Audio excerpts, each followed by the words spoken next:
Welcome back to Complex Analysis. So today we're going to talk about Cauchy's integral theorem. So remember last time we talked about Cauchy's theorem, which said that if you have two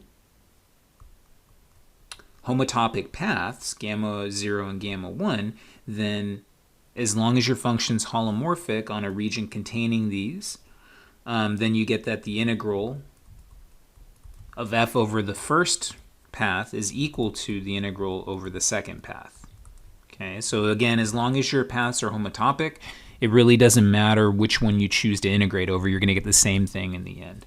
So that was Cauchy's theorem. And then we saw also if your path is homotopic to a point, and by the way, I should be more careful here, G homotopic, to a point, then the integral, again, with the right assumptions on your function, is 0.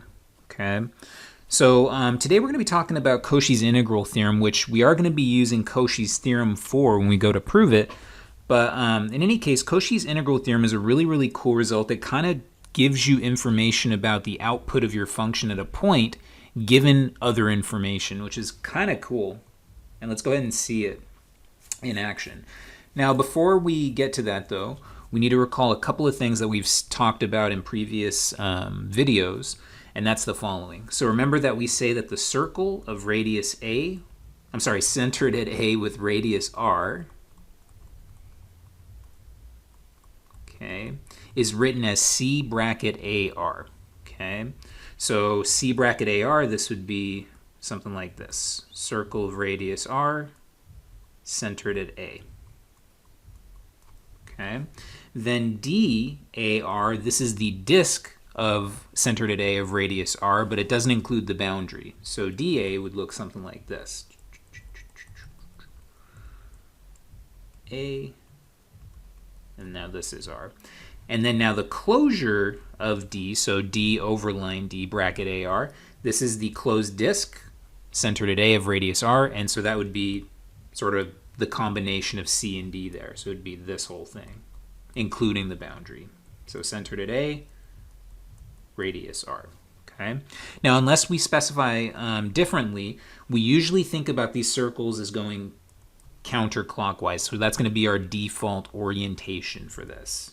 Okay, always counterclockwise, kind of like trig.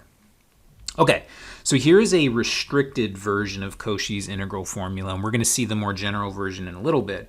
But it says the following. So if f is holomorphic in an open set containing, so d bar, meaning that's the circle with the boundary, centered at w of radius r, okay, then we know that f of w, which is where we're centering at, okay, is equal to 1 over 2 pi I times the integral over the boundary of the circle, okay, f of z over z minus w dz. Okay, so kind of a lot to process here, but again, let's kind of take it step by step. So again, we're assuming we have a holomorphic function, and it's holomorphic on a circle, or actually I should say the closed disk, okay, meaning we have the boundary, the closed disk centered at w of some radius r. Okay, so if you have a function who is holomorphic on an open set containing this closed disk here, centered at w of radius r, then you know that the output of the function, okay, at w, which is our center, is equal to 1 over 2 pi I times the integral over the boundary, okay, and then you're integrating the function f of z over z minus w dz.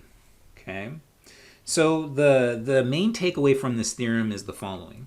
Okay, so basically what this theorem is saying is that the output of f at w, which is this right here, is completely determined by what the function does to the circle centered at w with radius r. So let me draw you a picture here. So here's the circle, or here's w, and then here's a circle of radius r.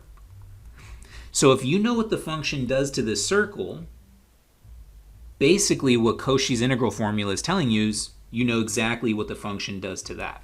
Okay, so in other words, again, the function value at your center here is completely determined by what it does to the boundary. Okay, kind of gnarly if you think about it. So if you want information about f of w, well, you have to know about what happens at the circle there. Okay. Now, I said that this is a restricted version of Cauchy's integral formula. The reason why it's restricted is this is actually true for not just circles, but any closed path containing W. So your path doesn't have to be a circle. It could be like this weird blob like this. Whoops. So let's say that's W in there somewhere. By the way, it doesn't have to be the center. W could be here. In any case, this could be your gamma. It doesn't have to be a perfect circle, and we still get a similar result here, that f of w is equal to the integral over this weird curve instead. Okay, but that actually takes a lot of mathematical theory, especially topology or in topology. So we'll talk about that, but we're not going to go through it, and we're definitely not going to prove it. Or we're not going to go through the proof, I should say. We'll definitely go through the theorem and kind of talk about it and get a good gist of it. Now, before we prove the restricted version of Cauchy's integral formula, I want to talk about a straightforward corollary. This is a little bit backwards to what your book does, but in any case, here's a corollary to that integral formula.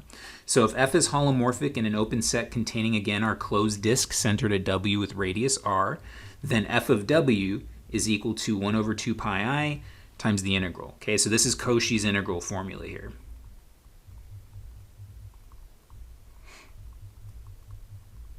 Okay, just repeated. Now, a corollary to this is the following. So let's take f and let's break it up into its real and an imaginary part. So let f be u plus iv. And let's suppose, like we do in Cauchy's integral formula here, suppose it's holomorphic in an open set containing the closed disk centered at w of radius r. Then we know the following.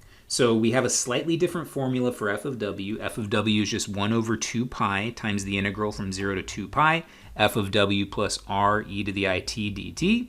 Now, whether or not you want to use this one or this one, again, it's kind of like a circumstance type thing. Like, what's better for you, go with that. But in any case, we have a slightly different formula here. And in particular, we can actually rewrite the real and imaginary parts of your function in terms of an integral as well. Okay. Now I'm going to just talk about really quick the proof of this corollary first. So assume that we've proved Cauchy's integral formula. Now the reason why we get this corollary is the following. So first of all, this first step here, this just comes from making the following substitution. Let z be w plus r e to the it. And then if you substitute that into your integral here and you do your u substitution, you will get the formula that they claim you get. Okay, so let z be this, then dz is going to be equal to ri e to the it dt. Substitute that into the integral. The i's cancel out. We're going to have a slightly nicer bound here by using our definition of the integral, and it actually all follows pretty nicely. It's not too bad. Let me erase that so I have a little bit more room. And then being able to write the real and imaginary parts of your function just follows again from the definition of the integral. So it's not too bad. It's just using the definition and being kind of careful with your lettering or your notation and everything. It's not too shabby. So we're not going to go over that. The thing that I do want to prove for us today, though, is the theorem, Cauchy's integral formula. The restricted version. We're not going to prove the full might of Cauchy's integral theorem or formula, because that's going to be pretty crazy. Okay. So the way we're going to prove it is using a common proof technique that you've seen in real analysis, for those of you that have taken real analysis. And if you haven't, might be a little bit new to you. But anyway, this is a common proof technique in analysis. Okay, and I'm going to kind of outline it generally speaking. So suppose that we want to show that two numbers are equal, a and b. Now in our setting, these are going to be complex numbers. Okay, for us, complex. But in real analysis, you'd be talking about two real numbers. But the proof technique is going to work the same way. So in any case, suppose that we want to show that two numbers are equal. So a common trick in analysis is not to show that they're equal like this. You show this instead. So you show that for any epsilon greater than, it should say greater than 0. Not less than 0. For any epsilon greater than 0, we have that the absolute value of a minus b is less than epsilon. Or in our case, the modulus of a minus b is less than epsilon. So essentially what you're saying is that for any positive number, you know that the magnitude, which is a non-negative number, keep in mind, is always less than epsilon. Okay? So since this is true for every epsilon, Okay, and remember, epsilon's a really, really small positive number. This is going to force the absolute value to be 0. Okay, because what's the only number that's less than every positive number that's not negative? Well, that's 0. Okay. Now, if we have that the modulus of a minus b is 0, what does this mean? Well, the only way you can have this happen is if a minus b is equal to 0, and then that means that a equals b. Okay.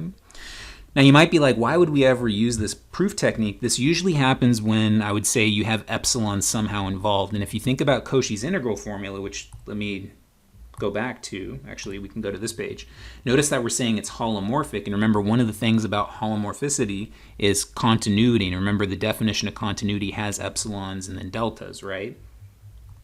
So that's usually when you would maybe think about employing some kind of technique like this, okay?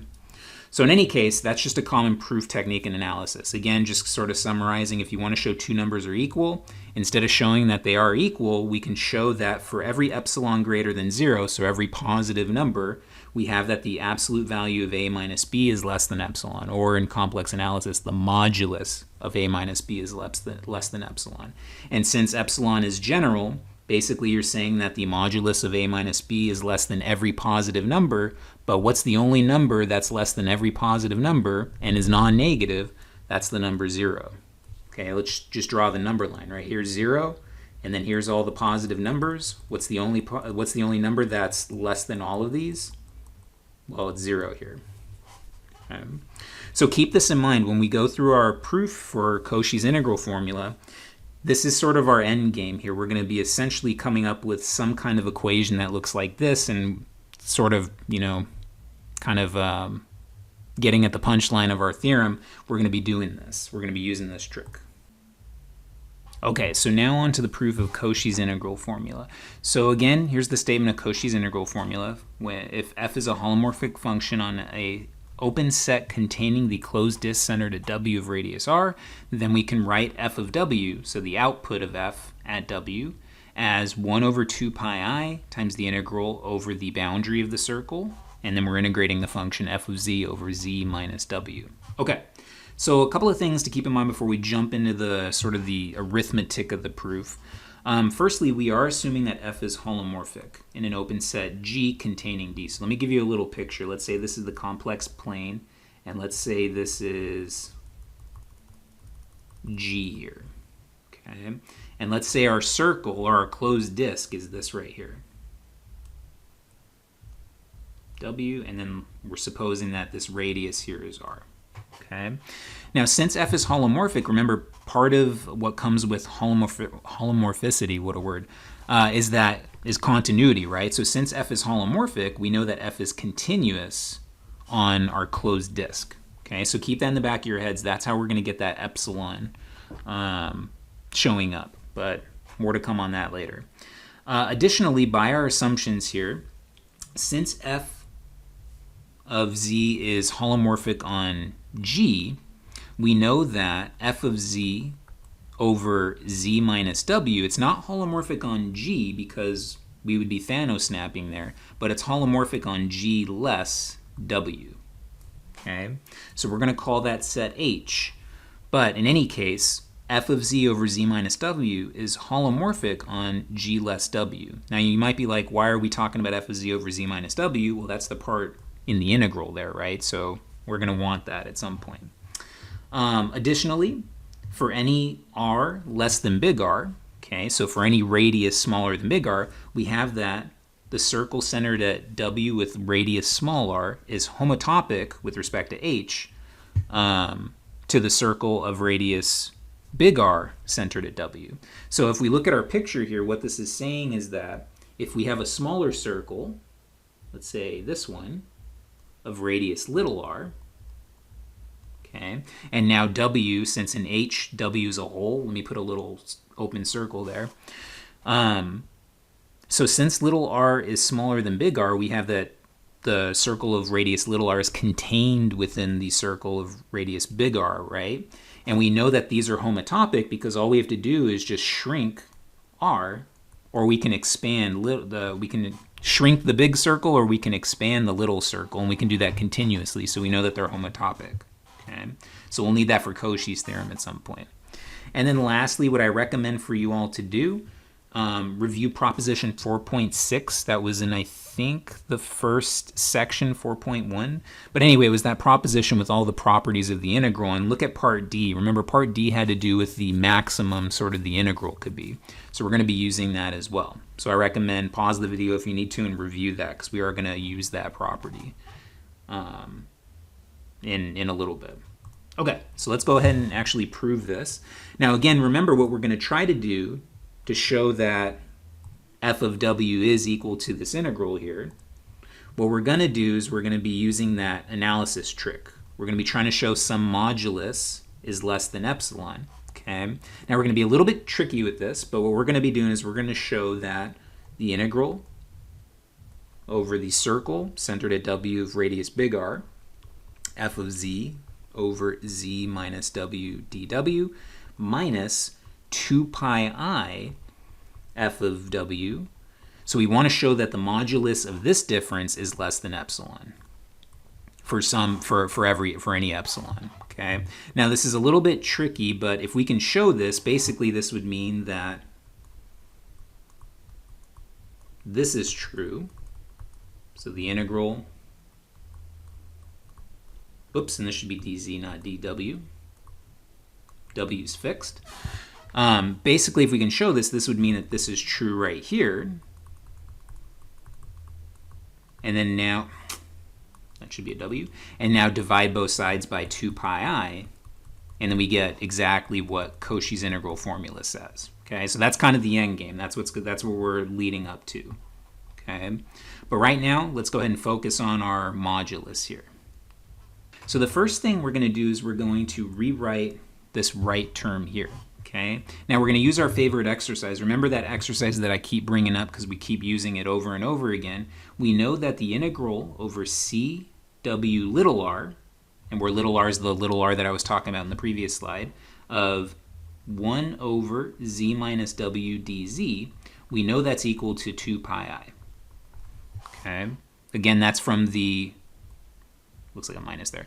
That's from the same exercise that we keep using over and over again. So we're going to go ahead and substitute that into our modulus here to get this.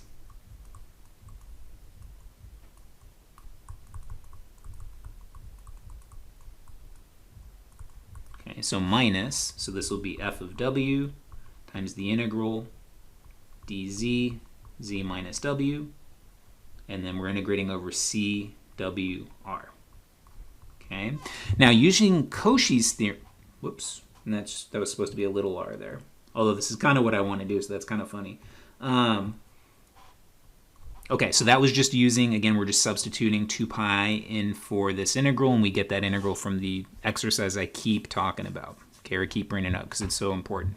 Now remember, from what we talked about, we know that the circle centered at w of radius big R is homotopic, okay, to the circle centered at w of radius little r, right? So that means that if I go over here to this integral on the left, I can change that big R to a little r by Cauchy's theorem, that big result that we talked about in the last video. Okay.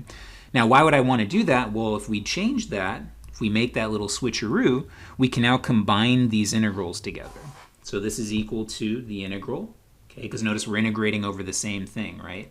This will be the integral over the circle centered at w of radius little r now, okay? And it will be f of z over z minus w minus 1 over z minus w. Whoops, and that should be a on top there, not 1 over, because we still have this.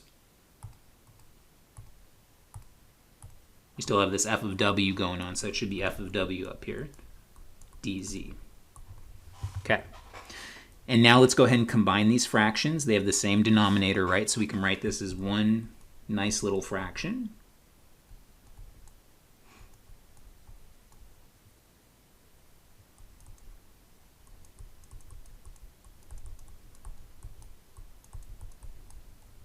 And so now we arrive at this modulus. Okay, so we've taken this complicated modulus, and by using our favorite exercise in Cauchy's theorem, we now have this sort of simpler one. Okay, Now this is where we're going to use that proposition from 1.6. So remember, the proposition from 1.6 says that the integral over your path, okay, or the modulus of the integral over your path is less than or equal to the maximum of z on the path, okay, f of z times the length of your path. Whoops. Okay, so that's prop 4.6d. So we're going to apply that to this right here.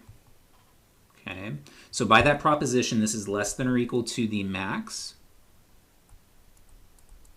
okay, of, whoops, and I forgot the modulus there, the maximum z in c wr, okay, modulus f of z minus f of w over z minus w, okay, times the length of the circle. Okay, now what is the length of the circle? Remember your perimeter formula, that's just 2 pi little r. 2 pi r. Boom. So now we have a less than or equal to, and now we've gotten rid of the integral, right? Now we have just this maximum here that we're going to be dealing with. Okay, so take a little mental snapshot of that. So the next thing we're going to be doing is, notice on the bottom here, we have the absolute value of z minus w, right? Absolute value of z minus w. Now keep in mind, we're on the circle of radius r, little r, right?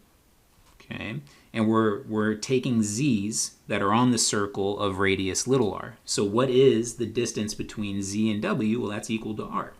So we can simplify this number here pretty nicely. So let me go and do that on the next slide.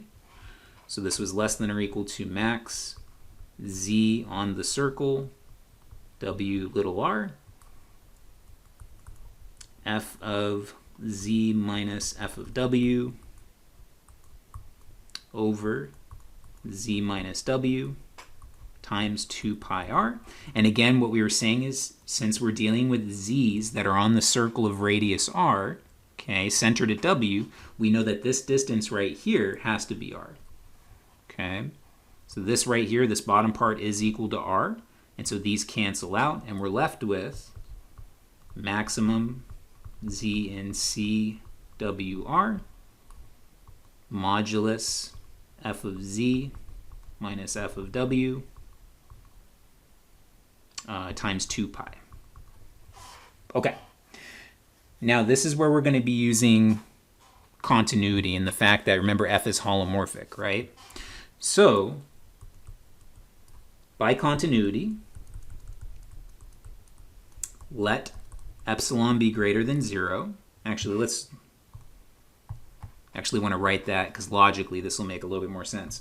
Let's let epsilon be greater than 0. By continuity, I like that better. By continuity of f, okay, there exists a delta greater than 0 such that if z minus w, okay, is less than delta, then we have that the absolute value of f of z minus f of w is less than epsilon over 2 pi. Okay, now you might be like, why epsilon over 2 pi? We'll get to that in a second, because that's going to cancel out with that one. But in any case, by continuity, we get this for free now. We know that the length of f of z minus f of w is less than epsilon over 2 pi, and that's true for any z less than, or any z's that are within delta of w, and that includes the maximum here. Okay, so using continuity, we can write this as less than, okay, epsilon over 2 pi, so that's where this is going here by continuity, times 2 pi. Boom, boom, these cancel out, and we're left with epsilon. Okay, so what we've shown now is that the absolute value of the integral CW big R f of z over z minus w dz minus 2 pi I f of w is indeed less than epsilon, And so that gives us that these, well, it gives us Cauchy's integral formula. Sorry, I don't want to write it because it's taking me forever. Boom. As desired. Cool little proof there, using sort of everything we've talked about so far. Always like when that happens. All right, so here's an example using Cauchy's integral formula. So Cauchy's integral formula can actually help us with integrals, and we'll see how it does in this example. So consider the following integral. We're integrating 1 over z squared plus 1 over the circle centered at I of radius 1. Okay, so let me draw that for us really quick.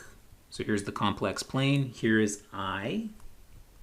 Okay, and we're dealing with a circle centered at I of radius 1. So that's going to look like this. Okay, let's pretend like that's a perfect circle of radius 1, but there's the picture there.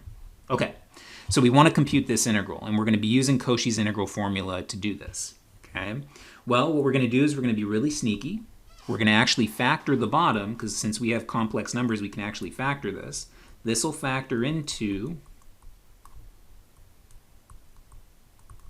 z plus I times z minus I. Pause the video if you need to verify that, but that's what that's going to factor into. Okay. Now, this is almost close to Cauchy's integral formula. We just have to be a little bit careful, and we're going to be really tricky with our algebra here.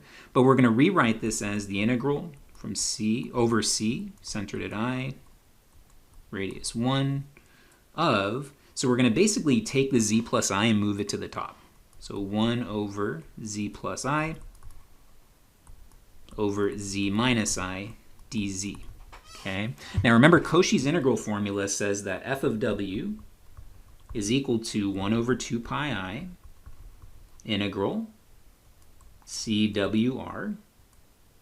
Okay, and hopefully you see where this CWR is going to come into play here. F of z over z minus w dz. Okay, so if we look at the integral that we have, we're going to sort of like compare formulas a little bit. So notice we have z minus I and we have z minus w. So I is going to be our w in this case. And what's our function going to be? Our function is going to be 1 over z plus I. Okay. Now the only thing we don't have is we don't have a 1 over 2 pi I. So what we have to do is we have to be a little bit careful here. I'm going to sneak it in here. Let me erase this. I'm going to sneak in the 1 over 2 pi I by doing the following. 2 pi I times 1 over 2 pi I. And now look, we have Cauchy's integral, or at least the right side of Cauchy's integral formula there. So this is going to be equal to then, by Cauchy's integral formula, 2 pi I times f of, okay, what's our w in this case? So notice that our w is going to be our center here, I. Okay, where our function is this thing on top. This is our function here, f of z. Okay, again, just by comparing formulas here. Okay. Now, really quickly before we finish this calculation, I want to show you we can actually use Cauchy's integral formula, because if you think about this function, the only place this function isn't defined is minus I, right? Which is down here. Okay. So our function is indeed holomorphic on an open set containing this whole disk centered at I of radius 1. Okay, so we are good. We can use Cauchy's integral formula because the only part that it's not defined at is way down there. So we're good to go. So to finish this calculation, we have 2 pi I times, now f of I, so if we plug I into this part here, we're just going to get 1 over I plus I, which is equal to 2 pi I times 1 over 2I. 2 and the I cancel out, leaving us with the fabulous number pi, and we're good to go. Okay, so the last thing I want to talk about, again, we're not going to go through the proof of this because this is pretty hardcore, but general Cauchy integral formula. Now I say general Cauchy's integral formula because instead of thinking about a circle centered at w of radius r, we can actually replace that with any smooth path that contains w. Okay, so the Cauchy integral formula that we've been talking about has only dealt with circles centered at w. But in fact, it's actually true, Cauchy's integral formula, it's actually true for any path, well, smooth path, that contains w. Okay? Now, this should intuitively make sense that we can sort of extend Cauchy's integral formula to this because of Cauchy's theorem. So since we are assuming that f is holomorphic on G, which contains our path, so let me draw the picture a little bit more precisely for us now. So let's suppose that our function is holomorphic, and let's pretend like these are actually dotted lines here. I can't live with that, sorry everyone. There we go. So let's suppose that this is G here. Okay. Now we're assuming that f is holomorphic on G, which contains our path gamma. So let's say this is our weird path gamma here. Okay. So since this is f is holomorphic on G, which contains gamma, what we could do is we could always find a circle that's small enough that actually fits inside gamma that contains our point W here. So let's call this C, or actually, I'm sorry, D bar WR. Okay.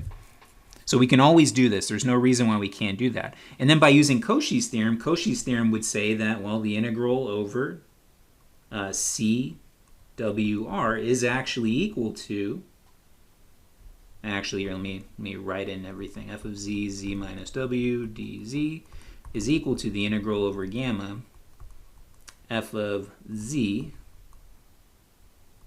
z minus w dz, because of course, just intuitively, notice that gamma is homotopic to d bar, right? We can always shrink gamma by just sort of molding it a little bit so that it actually does become this circle here. Okay, so intuitively, we should be able to take Cauchy's integral formula and extend it to any path that contains w through this sort of argument here. Well, we can always find a circle that has a small enough radius so it's contained inside gamma, and just intuitively speaking, we can always take gamma and then make it homotopic to this circle, and then we have Cauchy's integral formula and yada yada yada. Okay.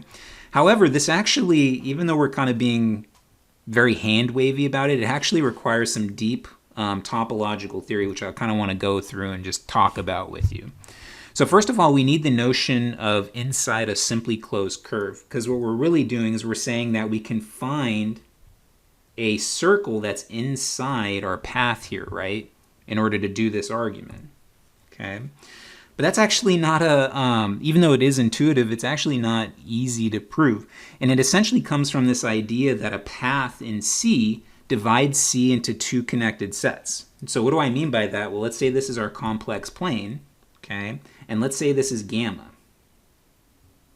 I don't know why all my curves always kind of look like Pac-Mans. Anyway, this is gamma right here. Okay, so any closed curve in C is always going to divide C into two connected sets, the inside and the outside. And let's say the outside actually contains the border there too. Okay. So in any case, the path divides C into two connected open sets. Now again, this seems very, very intuitive, right? Of course, yeah, you have the inside and you have the outside. If it's closed, that means, well, it starts where it ends, right? So we have some kind of like blob like this. And then of course, we have the inside and the outside, right? But to prove that though is not trivial. That's one of those things in math where you have a statement that seems really, really easy and intuitive, but the proof is actually really complicated. And so the person that proved that was Jordan. I think this is a French mathematician, if I remember correctly. But in any case, this requires a huge theorem called the Jordan curve theorem, which is one of the first most important theorems proved in topology. Okay, so even though it's sort of an intuitive idea that, well, a curve or a closed curve separates C in this way, the proof is actually pretty complicated. The second thing we need to talk about is orientation, which we have actually been talking about, not implicitly, but explicitly. And we need to talk about this idea of positively oriented. So usually what we've been doing is if we have a circle, we've been saying, let's rotate counterclockwise. So that's what I mean by orientation. How is your path flowing? So we define a orientation as follows. So a piecewise smooth, simple, closed path, gamma, is positively oriented if it is parameterized so that the inside is on the left and as our parameterization traverses gamma. Okay, so what that's saying is that if we think about being a particle on your path, okay, and think about you moving along the path. So if the inside of the path is to your left, you're positively oriented. So if you think about going counterclockwise, if you're moving this way, yada, yada, yada, yada. And if you think about the left, that's always going to be the inside, right? So that means you're positively oriented. If we were going clockwise, this way, and then this way. So imagine yourself as a particle on our curve here, and if you're going this way, well, the right is actually the inside now, not the left. So this would be negatively oriented. And this would be positive. Okay, so let me draw a general curve. So let's say this is our curve like this, and let's say we're going this way. Okay, again, imagine yourself traveling on this path. Okay, what's to your left? The left is the inside. Okay, so this would be a positively oriented. Okay, so not any high-tech topology needed for this, but this is something that we've sort of been implicitly assuming while we've been talking about it, as we're talking about these paths and everything. But when we should be a little bit more precise and talk about what's the orientation, how are we actually flowing, or how is our path moving. Third, so we said that if we have a path, now this is an even stranger, Pac-Man. If we have a path, we can always find a circle inside of it, right? That's homotopic to the path, okay? Well, if you're going to prove a mathematical theorem, we can't be that hand-wavy. Yes, sure, it's intuitive that we can always shrink our path to this, okay? But if you wanted to prove it rigorously, that actually takes another huge, heavy-duty math theorem in topology called the annulus theorem, okay? So to prove that gamma is actually homotopic, meaning we have to come up with that function h of Ts, okay? It actually is coming from, again, a pretty intense topological theorem called the annulus theorem. Okay. So in any case, the reason why I'm walking you through this is, first of all, Cauchy's integral formula can be generalized so that we're not just integrating over a circle here in our formula, at least. But to generalize that actually takes a lot of powerful topological theorems. Okay, actually two in this case. So we're not going to go over the proof or anything because it's well beyond the scope of this course, but I just wanted to give you sort of a flavor of why we would need something like this and sort of the theorems behind it. Okay, but in any case, we're going to assume that this is true. So Cauchy's integral formula with its full power says the following. Suppose f is holomorphic on a region G, and let's suppose that gamma is a positively oriented, simple, closed, piecewise smooth path such that W is inside of gamma, and gamma is contractible. It's homotopic to a constant path. Then we know that f of W is equal to 1 over 2 pi I times the integral over that path, and then we're integrating f of z over z minus w dz. Okay? So that's Cauchy's integral formula at its full power with a general curve that contains w inside of it.